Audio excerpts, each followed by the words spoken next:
Hello बच्चों। आज मैं आप लोगों को क्लास 7th की जो आपके पास मैथ्स की एनसीईआरटी की बुक है ना, उसमें हमने अपना चैप्टर नंबर 6 कंस्ट्रक्शन वाला स्टार्ट कर रखा है। तो आज की क्लास में हम लोग फिगर इट आउट के क्वेश्चंस करने वाले हैं। स्टार्टिंग में ही आपके पास फिगर इट आउट के क्वेश्चंस है पेज नंबर 140 पे। टोटल 4 क्वेश्चंस आपको दे रखे हैं। तो चलिए स्टार्ट करते हैं। देखिए, अगर आपको याद होगा, हमने परपेंडिकुलर बाइसेक्टर का कंसेप्ट किया था। तो ये तीनों चारों क्वेश्चंस ना उसी पे ही बेस्ड है। तो अगर आपने कंसेप्ट नहीं किया है, वो वाली वीडियो नहीं देखी है, तो एक बार ज़रूर देख लीजिएगा ताकि आपको ये क्वेश्चंस बहुत ही अच्छे से क्लियर हो जाए। ठीक है, चलिए स्टार्ट करते हैं अपने क्वेश्चन नंबर 1 से। यहाँ आपसे क्या कह रहा है, when constructing the perpendicular bisector, is it necessary to have the same radius for the arc above and below xy? Explore this through construction and justify your answer. आपसे क्या कह रहे हैं, जब भी आप परपेंडिकुलर बाइसेक्टर बनाते हो, इस लाइन का परपेंडिकुलर बाइसेक्टर आपने ये बनाया, तो क्या ऐसा ज़रूरी है कि जितने सेंटीमीटर की आर्क आपने ऊपर लगाई है उतने ही सेंटीमीटर की आप नीचे लगाओ? वो चीज़ आपसे यहाँ पर पूछ रहा है कि अबव और बिलो, जैसे ये एक्स और वाई है, अबव और बिलो में आपको सेम रेडियस की आर्क लगानी है। तो देखो, पहले आप इसको ओरली समझ लो कि हम इसमें क्या क्या लिखने वाले हैं। उसके बाद मैंने यहाँ पर प्रॉपर इसका सॉल्यूशन लिख रखा है। ठीक है, उसके बाद मैं आपको ये सॉल्यूशन दिखा दूंगी और आप यहाँ से इसको कॉपी कर सकते हो। पर एक बार पहले समझ लो इसमें क्या है। तो सबसे पहली बात तो हम यहाँ पर लिखेंगे नो। ऐसा कोई ज़रूरी नहीं है कि जब भी आप परपेंडिकुलर बाइसेक्टर बनाओ तो ऊपर और नीचे जो आप ये आर्क लगा रहे हो ये सेम रेडियस की लगे। जितनी ये वाली आर्क दोनों आपने ऊपर जितने सेंटीमीटर की लगाई है, ऐसा ज़रूरी नहीं है कि नीचे भी आपको वो उतने ही सेंटीमीटर की लगानी है। ठीक है, अब अगर हम यहाँ पर इसको डायग्राम से समझें तो स्टार्टिंग में मैंने सिर्फ वही लिखा है कि ऐसा कुछ ज़रूरी नहीं है, हम डिफरेंट रेडियाई यूज़ कर सकते हैं। अब अगर मैं यहाँ पर एक डायग्राम बना दूँ, जैसे मैंने यहाँ पर एक एक्स और वाई एक लाइन सेगमेंट ले ली जैसे उन्होंने हमें बोला था। ठीक है, यहाँ पर मैंने परपेंडिकुलर बाइसेक्टर बनाया इसका, और यहाँ पर डिफरेंट डिफरेंट रेडियस की आर्क लगा रखी है। ये मैंने बिल्कुल सेम नहीं लगाई है। अगर ऊपर 4 का लगाएंगे तो नीचे मैं 3 का भी लगा सकती हूँ। ठीक है, इस कटिंग पॉइंट को मैंने ए नाम दिया है और इसको मैंने बी नाम दिया है। नाउ अब मैंने इनको ज्वाइन कर दिया, मतलब मैंने एक्स ए और ए वाई कर दिया। सिमिलरली मैंने यहाँ पर क्या कर दिया, डी से भी इन दोनों को ज्वाइन कर दिया। क्लियर? जब ये परपेंडिकुलर बाइसेक्टर है तो ऑब्वियस सी बात है ये दोनों साइड मेरी इक्वल आनी चाहिए। हमें ये प्रूव करना है कि ये परपेंडिकुलर बाइसेक्टर है या नहीं, क्योंकि मैंने यहाँ डिफरेंट डिफरेंट रेडियस की आर्क लगाई हुई है। मैंने माना ये दोनों साइड के हैं क्योंकि इनकी जो आर्क है वो इक्वल है। मतलब एक्स से मैंने जो है अगर 4 सेंटीमीटर की आर्क लगाई है तो वाई से भी उतनी लगाई है। सिमिलरली एक्स से अगर मैंने 3 सेंटीमीटर की आर्क लगाई है तो वाई से भी उतनी लगाई है नीचे। तो इन्हें मैंने के डैश ले लिया। ठीक है, अब अगर मैं यहाँ पर ये प्रूफ कर दूं कि मेरा ये वाला एंगल 90 डिग्री का है, ओ पॉइंट पे जो बनना है, तो ए बी जो है वो मेरा परपेंडिकुलर बाइसेक्टर होगा इसका मतलब। तो इसको प्रूफ करने के लिए हम क्या लेंगे, यहाँ पर ए बी एक्स, ये वाली साइड का मैंने एक पूरा ट्राइंगल ले लिया, ये पूरा ऐसे ही एक ये पूरा ट्राइंगल ले लिया, इनको मैंने कॉन्ग्रुएंट प्रूफ किया। तो कॉन्ग्रुएंट प्रूफ करने के लिए 3 चीज़ें चाहिए होती हैं हमारे को। तो वो तीनों चीज़ यहाँ है, ए एक्स जो है वो ए वाई के इक्वल है, बी एक्स जो है वो बी वाई के इक्वल है, और दूसरा ए बी जो है वो दोनों में कॉमन है। तो ये 2 ट्राइंगल्स मेरे कॉन्ग्रुएंट प्रूव हो गए ना। वही चीज़ मैंने देखो यहाँ पर लिख दी है, बिल्कुल ध्यान से समझना।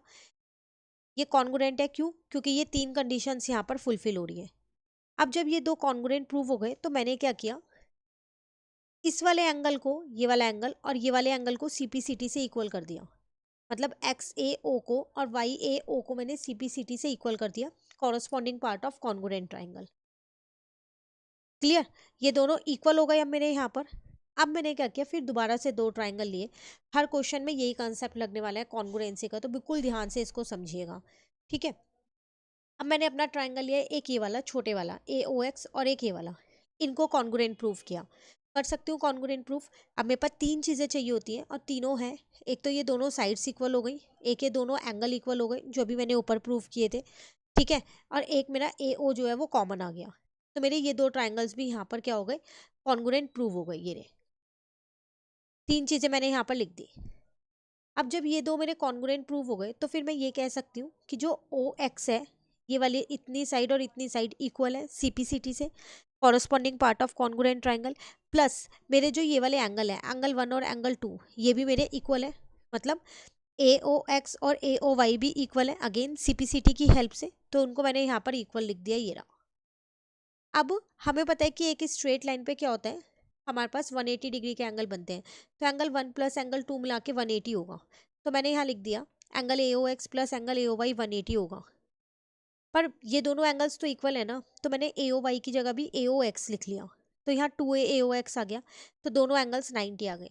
तो मुझे यही प्रूव करना था, अगर मेरे दोनों एंगल्स 90 डिग्री आ जाएंगे तो ए भी जो है वो मेरा परपेंडिकुलर बाइसेक्टर बन जाएगा XY का। तो इसका मतलब ऐसा कोई ज़रूरी नहीं है कि अगर आपने एक लाइन सेगमेंट के ऊपर जो जितनी भी रेडियस की आर्क लगाई है उतनी आप आर्क बिलो में भी लगाओ, अबव में जितनी लगाई है आप डिफरेंट रेडियस की भी लगा सकते हो। क्वेश्चन क्लियर हो गया? देखो हर क्वेश्चन में करना आपको कॉन्ग्रुएंसी ही प्रूव है। पहले एक बड़ा ट्रायंगल फिर एक छोटा ट्रायंगल, और उसी की हेल्प से आप क्या करोगे, उस लाइन को परपेंडिकुलर बाइसेक्टर प्रूव कर सकते हो। ठीक है, ऐसे और क्वेश्चंस भी आप कर सकते हो, जैसे यहाँ तो 3 या 4 ही क्वेश्चंस है, पर ऐसे और काफ़ी क्वेश्चंस भी आप कर सकते हो प्रैक्टिस के लिए। तो यहाँ पर एक बुक है हमारे पास, तो ये हमारे पास यहाँ पर ओसवाल की बुक है जो क्लास 7th के लिए ही है। हमारे पास one for all question bank है यहाँ पर क्लास 7th के लिए। स्पेशली जब आपकी न्यू बुक्स आई हैं, दोनों बुक्स उन्हीं पे बेस्ड है। इसमें आपको सारे तरीके के क्वेश्चंस मिल जाएंगे। देखो पहली बात तो इसमें आपको एनसीईआरटी के क्वेश्चंस मिलेंगे ही मिलेंगे। जो सॉल्यूशन है एनसीईआरटी की सारी चीज़ें आपको यहाँ पर मिलेंगी। एनसीईआरटी के क्वेश्चंस हो गए, बैक एक्सरसाइज हो गई, जो बीच में क्वेश्चंस होते हैं वो सब मिलेंगे। प्लस एक्स्ट्रा में आपको इस बुक में क्या मिलने वाला है, ऑब्जेक्टिव टाइप क्वेश्चंस मिल जाएंगे आपको, वेरी शॉर्ट क्वेश्चंस मिल जाएंगे, शॉर्ट क्वेश्चन आंसर्स हैं इसमें, लॉन्ग क्वेश्चन आंसर्स हैं। सबसे बड़ी बात कॉम्पिटेंसी बेस्ड क्वेश्चंस हैं इसके अंदर, केस स्टडी क्वेश्चंस है, पैसेज बेस्ड क्वेश्चंस है। तो काफ़ी अच्छी बुक है प्रैक्टिस के लिए, क्योंकि आप देख रहे हो कि जो आपकी एनसीईआरटी की बुक है उसमें लिमिटेड क्वेश्चंस है टॉपिक वाइज। जैसे अगर हम इसी को देखें यहाँ पर, तो परपेंडिकुलर बाइसेक्टर से रिलेटेड आपको 3 या 4 ही क्वेश्चंस दे रखे हैं। लेकिन अगर आप ये बुक लेते हैं तो इसमें आपको और क्वेश्चंस मिल जाएंगे प्रैक्टिस के लिए। प्लस आपको ये भी पता चल जाएगा कि केस स्टडी के क्वेश्चंस कैसे आते हैं। इसकी बाय लिंक मैं आपको नीचे डिस्क्रिप्शन में दूंगी, आप वहाँ से देख लेना। साथ के साथ अगर आप ये बुक परचेज करते हैं और आप मेरा कोड यूज़ करते हैं श्वेता50 का कोड यूज़ करते हैं, तो आपको और एक्स्ट्रा डिस्काउंट मिल जाएगा। तो फिर आप इंतज़ार किस चीज़ का कर रहे हैं, जल्दी से लीजिए और प्रैक्टिस स्टार्ट कीजिए और एग्ज़ाम में काफ़ी अच्छे नंबर्स आप स्कोर कीजिए। चलिए आते हैं बैक अपने क्वेश्चन पे। यहाँ पर क्वेश्चन नंबर 1 हमारा यहाँ पर कंप्लीट हो गया है। अब हम आ गए अपने क्वेश्चन नंबर 2 पे। अगेन सेम ही क्वेश्चन है, पैटर्न सेम यूज़ होना है, उसमें कुछ एक नई चीज़ आपसे पूछी गई है। वो क्या कह रहा है, is it necessary to construct a pair of arc above and below XY। अब आपसे वो यहाँ पर क्या कह रहा है, क्या ऐसा ज़रूरी है कि हम परपेंडिकुलर बाइसेक्टर जब बना रहे हैं तो ऊपर और नीचे आर्क लगाएं। मतलब हम दोनों आर्क ऊपर या दोनों आर्क नीचे लगा के नहीं बना सकते। जैसे एक पेयर ये बनाया मैंने, एक पेयर ये, और इस कटिंग पॉइंट से ही मैं परपेंडिकुलर बाइसेक्टर बनाती हूँ अपना। तो वही चीज़ वो कह रहा है, क्या मैं दोनों आर्क अगर ऊपर ही लगा लूँ अबव लाइन सेगमेंट के, या दोनों आर्क मैं बिलो एक ही जगह पे लगा लूँ, तो क्या परपेंडिकुलर बाइसेक्टर बनेगा? तो वही चीज़ आपसे यहाँ लिखी हुई है, instead can we construct both the pair of arc on the same side, explore this construction and justify. आपको अगेन इसे बना के भी दिखाना है। तो देखो ऐसा कोई ज़रूरी नहीं है कि आपको अपर एंड लोअर में आर्क लगानी ज़रूरी है तभी परपेंडिकुलर बाइसेक्टर बनेगा। आप एक साइड भी लगाओगे तो भी चलेगा। अब कैसे चलेगा वो यहाँ पर देखिए। तो सबसे पहली बात तो मैंने वही लिख दिया, no it is not necessary. ऐसा कोई ज़रूरी नहीं है कि हमारे को पेयर ऑफ आर्क जो है वो दोनों साइड पे लगानी हो, हम एक साइड पे लगा के भी बना सकते हैं। कैसे बनाएंगे वो यहाँ देखिए। एक लाइन सेगमेंट है इसलिए यहाँ मैंने कंस्ट्रक्ट नहीं किया, ताकि मैं आपको बता सकूँ और आप उसी अकॉर्डिंग कंस्ट्रक्ट कर सको। मैंने यहाँ पर एक लाइन सेगमेंट ले लिया XY। ठीक है, यहाँ पर मैं 2 डिफरेंट आर्क्स लगा दूँ। जैसे मैंने एक आर्क लगाई, ये A पॉइंट ले लिया, X और Y से लगाई सेम रेडियस की। सिमिलरली अब इसको मैंने यहाँ पर ज्वाइन कर दिया, A से X को कर दिया और Y से भी कर दिया A को। अब मैंने एक और पेयर यहीं पर ही लगा लिया डिफरेंट रेडियस का, क्योंकि एक ऊपर एक नीचे लगाऊंगी ना, फिर सेम सेम लगाऊंगी तो वो वहीं इंटरसेक्ट हो जाएगी। तो इसको मैंने क्या किया, अपना B पॉइंट ले लिया, और इसको भी मैंने क्या किया, X से ज्वाइन कर दिया, और यहाँ पर भी मैंने क्या किया, इसको Y से ज्वाइन कर दिया। अब जो मेरा A और B वाली जो लाइन आई है, ये मेरा परपेंडिकुलर बाइसेक्टर है। ये मुझे यहाँ पर प्रूव करना है, इसको मैं O नाम दे देती हूँ। ये जो लाइन बनी है पूरी AO, ये मेरा परपेंडिकुलर बाइसेक्टर है XY का। ऐसा मुझे क्वेश्चन में प्रूव करना है। देखो ट्रायंगल तो इसमें भी बन रहे हैं, तो वही है, हम कॉन्ग्रुएंसी लगाते हैं। अगर मैं ये प्रूव कर दूं कि ये दोनों एंगल्स मेरे 90-90 है और ये दोनों साइड्स मेरी इक्वल है, तो देन ये मेरा परपेंडिकुलर बाइसेक्टर होगा। तो इसको प्रूव करने के लिए वही कॉन्ग्रुएंसी लगा देते हैं। तो सबसे पहली बात, मैंने ये वाला ट्राइंगल ले लिया ABX, और एक ट्राइंगल ये ले लिया ABY। आपको पता है आपने X और Y से A पे सेम रेडियस की लगाई थी, तो इन दोनों को हम क्या करते हैं, K मान लेते हैं, क्योंकि ये दोनों इक्वल है। सेम एक्स और वाई से आपने बी पॉइंट के लिए सेम रेडियस की आर्क लगाई थी, तो इसको के डैश और इसको भी के डैश मान लेते हैं। तो जब मैं ऊपर वाले ट्राइंगल्स को इक्वलेंट प्रूव कर रही हूँ तो उसमें तीन चीज़ मुझे आसानी से मिल रही है। के इज इक्वल टू के, यहाँ पर ये दोनों साइड्स इक्वल हैं, ये दोनों साइड्स इक्वल हैं, और ए बी जो है वो मेरा कॉमन है। तो ये दो ट्राइंगल्स तो मेरे बहुत आसानी से कॉन्ग्रुएंट प्रूव हो गए। जब ये कॉन्ग्रुएंट प्रूव हो गए तो फिर मैं ये कह सकती हूँ कि जो मेरा ये वाला एंगल है एक्स ए ओ, अगेन जो ये वाला एंगल है ये सी पी सी टी से इक्वल होगा, जैसे हमने ऊपर वाले क्वेश्चन में किया था। तो मैंने इन्हें इक्वल कर दिया। अब मैंने दोनों बड़े ट्राइंगल्स ले लिए, ए ओ एक्स ले लिया और ए ओ वाई ले लिया। इसमें मुझे तीन चीज़ चाहिए, एक तो मेरा ए ओ दोनों में कॉमन है, और एक दोनों में ये के वाली साइड्स इक्वल है, और एक दोनों में ये एंगल इक्वल हो गया जो अभी हमने ऊपर प्रूव किया था। तो वो तीनों चीज़ मैंने यहाँ पर लिख दी। तो इससे मेरे ये दो ट्राइंगल्स भी कॉन्ग्रुएंट प्रूव हो गए। जैसे ये दो ट्राइंगल्स मेरे कॉन्ग्रुएंट प्रूव हुए तो मुझे पता चल गया कि मेरी ये वाली साइड जो है वो इस वाली साइड के इक्वल हो गई सीपीसीटी से, और जो ये वाला एंगल है एंगल 1 वो एंगल 2 के इक्वल हो गया, अगेन सीपीसीटी की हेल्प से। बस अब तो वही 180 डिग्री वाला कंसेप्ट मैंने यहाँ पर दोबारा लगा दिया। ए ओ एक्स और ए ओ वाई 180 होगा इनका सम, क्योंकि ये हमारे स्ट्रेट एंगल्स स्ट्रेट लाइन पे बन रहे हैं। ए ओ वाई की जगह मैंने अगेन ए ओ एक्स ही लिख दिया, क्योंकि ये दोनों एंगल्स इक्वल थे, मैं ऊपर ही प्रूव करके आ गई थी। यहाँ पर आप लिख सकते हो प्रूव्ड अबव। और हमने अपना ए ओ एक्स निकाल लिया 90। जब ए ओ एक्स 90 है तो ए ओ वाई भी 90 होगा, होगा ना। तो देखिए लगभग सेम क्वेश्चन है, सिर्फ लैंग्वेज अलग हो गई है और हर एक में एक नया पॉइंट आपसे पूछ लिया गया है। ठीक है, सेम ऐसे ही आपको एक थर्ड क्वेश्चन भी मिलने वाला है। उसमें आपसे क्या कह रहा है, while constructing one pair of intersecting arc it is necessary that we use the same radius for both of them. Explore this through construction and justify them. Again same सा क्वेश्चन है। क्या कह रहा है, जब आप ये वाली आर्क लगा रहे हो ना, एक आपने एक्स और वाई से 4 सेंटीमीटर की लगाई, एक्स से भी और वाई से भी। अब इस क्वेश्चन में आपसे कह रहा है क्या ऐसे हो सकता है कि आप एक्स से तो 4 सेंटीमीटर की लगा दो और वाई से 5 सेंटीमीटर की, डिफरेंट रेडियस की लगा सकते हो, तो क्या ये परपेंडिकुलर बाइसेक्टर आएगा? तो चलो उसे भी देख लेते हैं, आएगा नहीं आएगा। ठीक है ना, तो वैसे ऐसा पॉसिबल नहीं है। अगर आप नहीं सेम रेडियस की लगा रहे हो लेकिन वो परपेंडिकुलर बाइसेक्टर नहीं होगा, ठीक है ना, वो एक अलग लाइन बन जाएगी पर वो परपेंडिकुलर बाइसेक्टर नहीं आएगा। तो मैंने यहाँ लिख दिया yes it is necessary to use the same radius. ये बहुत ज़रूरी है कि जब हम लाइन के अबव लगाएं या लाइन के बिलो लगाएं, जो एक पेयर बना रहे हैं ना आर्क का, वो सेम रेडियस का होना चाहिए। क्यों होना चाहिए वो अब यहाँ पर देखो, हम डायग्राम से इसको प्रूव करेंगे। सबसे पहली बात, मैंने यहाँ पर एक लाइन सेगमेंट बना ली एक्स वाई। ठीक है, अब अनइक्वल रेडियस की आर्क लगा रही हूँ। मान लो मैंने एक्स से एक आर्क लगा दी यहाँ पर, वाई से एक आर्क लगा दी यहाँ पर, तो ये अनइक्वल रेडियस से आपको देख के पता चल रहा है। इस कटिंग पॉइंट को मैंने क्या किया, ज्वाइन कर दिया। एक्स से अगर 2 सेंटीमीटर है, वाई से 5 है, तो डिफरेंट हो गई ना, अनइक्वल रेडियस हो गई। ठीक है, इसको मैंने के नाम दिया, इसको के डैश दिया, क्योंकि ये दोनों इक्वल नहीं है तो सेम नहीं दे सकती। क्लियर। अब हमने क्या किया, इस एक्स वाई का एक परपेंडिकुलर बाइसेक्टर बनाया, जो कि हमारे को बनाना आता है। तो मैंने परपेंडिकुलर बाइसेक्टर बना लिया यहाँ पर ए बी। इस बाइसेक्टर के ऊपर मैंने खुद से एक पॉइंट ले लिया है आर। यही सारी चीज़ें मैंने यहाँ लिख रखी हैं, कुछ भी अलग नहीं लिख रखा, सिर्फ एक लैंग्वेज में लिख दिया मैंने इसको और कुछ नहीं किया। जो आर्क थी उसे ए पॉइंट से मिला दिया। Now let A B the perpendicular bisector of X Y. A B इसका परपेंडिकुलर बाइसेक्टर बना दिया। आर मैंने कोई भी एक पॉइंट ले लिया ए बी के ऊपर। अब आर को क्या किया, एक्स से भी जोड़ दिया, और आर को क्या किया, वाई से भी जोड़ दिया। आप ना थोड़ा ठीक से इसको जोड़िएगा, ऐसा करते हैं हम इसे बाहर से जोड़ते हैं तो वो ज़्यादा सही रहेगा। ठीक है ना। अब आपने यहाँ पर जब परपेंडिकुलर बाइसेक्टर बनाया तो ऑब्वियस सी बात है, जो यहाँ पर आर्क लगाई होगी वो तो एकदम सही लगाई होगी ना, सेम रेडियस की, तो ये दोनों इक्वल हो जाएंगी। R X is equal to R Y, join कर दिया।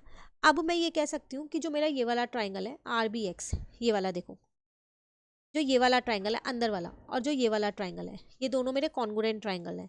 आप सोच रहे कि ये कॉन्ग्रुएंट ट्राइंगल कैसे है, वो यहाँ पर देखिए।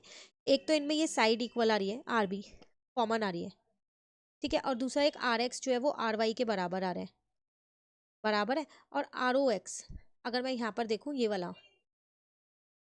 वाला एंगल इस वाले एंगल के इक्वल होगा, क्योंकि मैंने स्टार्टिंग में बोला मैं ए बी जो है वो परपेंडिकुलर बाइसेक्टर बना रही हूँ। तो ये मुझे पहले से पता है कि ये दोनों मेरे 90 डिग्री है। जब मुझे प्रूव करना होता है कि ये परपेंडिकुलर बाइसेक्टर है तो वो लास्ट में जाके प्रूव होता है कि ये 90 है, बट यहाँ मुझे पहले से पता है ये परपेंडिकुलर बाइसेक्टर है तो ये 90 होंगे। तो ये दोनों एंगल्स इक्वल हो गए, एक साइड कॉमन हो गई और ये दोनों साइड्स इक्वल हो गई, तो ये दो ट्राइंगल्स मेरे कॉन्ग्रुएंट प्रूव हो चुके हैं। तो इसका मतलब आप इस परपेंडिकुलर बाइसेक्टर पे कोई सा भी पॉइंट ले लो, तो उस केस में तो आपका क्या होगा, वो ट्राइंगल्स कॉन्ग्रुएंट हो जाएंगे। लेकिन अगर आप डिफरेंट रेडियस की लगाते हो तो वहाँ लाइन तो ज़रूर बन जाएगी, ट्राइंगल ज़रूर बन जाएगा, पर जो ये लाइन होगी ये वाली, या फिर जो ये वाली लाइन होगी, मतलब AX और AY, ये आपकी परपेंडिकुलर बाइसेक्टर की लाइंस नहीं होंगी। तो आपको परपेंडिकुलर बाइसेक्टर बनाने के लिए जो एक पेयर ऑफ आर्क होता है उसकी सेम रेडियस आपको यहाँ लेनी पड़ेगी। ठीक है, तो ये सारी चीज़ें मैंने यहाँ पर लिख दी है। तो AX और AY जो है वो लाइंस जो है जरूर है, लेकिन वो परपेंडिकुलर बाइसेक्टर नहीं है। क्लियर हो गया क्वेश्चन? तो ये था आपके पास क्वेश्चन नंबर 3 जो हमारे यहाँ पर कंप्लीट होता है। Now the last question is question number 4। Can I recreate this design using only ruler and compass? Ruler और कंपास की हेल्प से आपको ये एक डिज़ाइन बनाना है। बहुत आसान है, जैसे जैसे मैं बना रही हूँ वैसे वैसे बनाते रहिएगा आप, तो एक बार में बन जाएगा। सबसे पहले आप क्या करो, कोई भी एक सेंटीमीटर का अपने हिसाब से एक स्क्वायर बना लेना, 4 5 जितना भी आपको बनाना हो। ठीक है, उसके बाद आप क्या करना, परपेंडिकुलर बाइसेक्टर बनाना AB का। आता है बनाना? आर्क एक ऊपर यहाँ पर लगा दी और एक यहाँ पर नीचे लगा दी आर्क और ज्वाइन कर दिया। सेम ऐसी एक परपेंडिकुलर बाइसेक्टर आप इसका बना देना AD का। तो एक आर्क आपने बिलो लगा दी होगी और एक आर्क आपने अबव लगा दी होगी। जहाँ पर भी ये कट हो रहे हैं इनको आप नाम दे दो PQRS, PQRS दे दिया। अब दो स्टेप्स हो गए, पहले स्टेप में स्क्वायर बनाना था, दूसरे स्टेप में क्या करना था, परपेंडिकुलर बाइसेक्टर बनाने हैं दो। दोनों स्टेप्स कंप्लीट हो गए। अब आपको क्या करना है, यहाँ पर P पे कंपास का पॉइंट रखना है और AP जितनी आपको रेडियस खोलनी है, इतनी इतनी रेडियस खोलो और कंपास का पॉइंट P पे रख लो। रख लिया और एक सेमी सर्कल ड्रॉ कर दो ऐसे। ठीक है, सिमिलरली आगे आपको क्या करना है, Q पे कंपास का पॉइंट रखना है, रेडियस वही खुली हुई है, एक और सेमी सर्कल ड्रॉ हो जाएगा। फिर S पे कंपास का पॉइंट रखना है, एक और सेमी सर्कल ड्रॉ करना है, ऐसे हो जाएगा। ठीक है, नाउ R पे कंपास का पॉइंट रखना है, एक सेमी सर्कल ड्रॉ कर देना है, तो वो ऐसे ड्रॉ हो जाएगा। क्लियर है? याद रखना रेडियस AP ही रखना, चेंज मत करना। ठीक है, तो ऐसे कर करके आपने ये क्या किया, यहाँ पर सेमी सर्कल्स बना लिए, दिख रहा है आपको? तो आप देख के पहचान पा रहे हो कि ये फिगर, यही वाली फिगर बन गई है जो हमें चाहिए थी, बस इसमें कुछ पार्ट एक्स्ट्रा है। तो जो भी पार्ट एक्स्ट्रा है आप क्या करोगे, उसको या तो आप उसे इरेज कर दो, और अगर आपको इरेज नहीं करना है तो आप क्या करो, जो ये आपका फ्लावर बना है ना, इसको आप क्या करो, कलर कर दो। देखो मेरा ये अनइक्वल आया है, कोई लीफ बड़ी कोई छोटी, क्योंकि मैंने फ्री हैंड से बनाया है। लेकिन अगर आप इसे प्रॉपर कंपास से बनाओगे ना तो बिल्कुल एग्जैक्ट फिगर बन जाएगी। बस ध्यान रखना, ये तो आप आसानी से बना ही लोगे, एक स्क्वायर और उसके परपेंडिकुलर्स बना लोगे। लेकिन जब आप ये वाला रेडियस खोलोगे ना AP जितना, तो हर बार उसी का ही सेमी सर्कल बनाना, क्योंकि स्क्वायर है, इसकी सारी साइड्स इक्वल होती हैं, तो बार बार मेजर करने की ज़रूरत नहीं है। नाउ Q पे रख के फिर एक, जो भी इनके मिड पॉइंट्स थे ना, एक बार R पे रख के सेमी सर्कल बना दो, एक बार S पे, एक बार Q पे, एक बार P पे, रेडियस AP लेना। ठीक है, और जैसे जैसे आप बना रहे हो वही आपको क्या करना है, स्टेप ऑफ कंस्ट्रक्शन में लिख देना है। क्लियर हो गया? तो ये था आपके पास यहाँ पर क्वेश्चन नंबर 4। इसी के साथ ये वाले फिगर इट आउट कंप्लीट होते हैं। चैप्टर ऑलरेडी हम कर चुके हैं, लगभग कुछ ही टॉपिक्स रह गए हैं। अब जो फिगर इट आउट है पहले हम उन्हें कंप्लीट करेंगे। इसके अलावा इस बुक के बाकी के सारे चैप्टर्स चैनल पे अपलोड है, आप वहाँ से उन्हें कवर कर सकते हैं, सबकी सेपरेट प्लेलिस्ट बनी है। Thank you.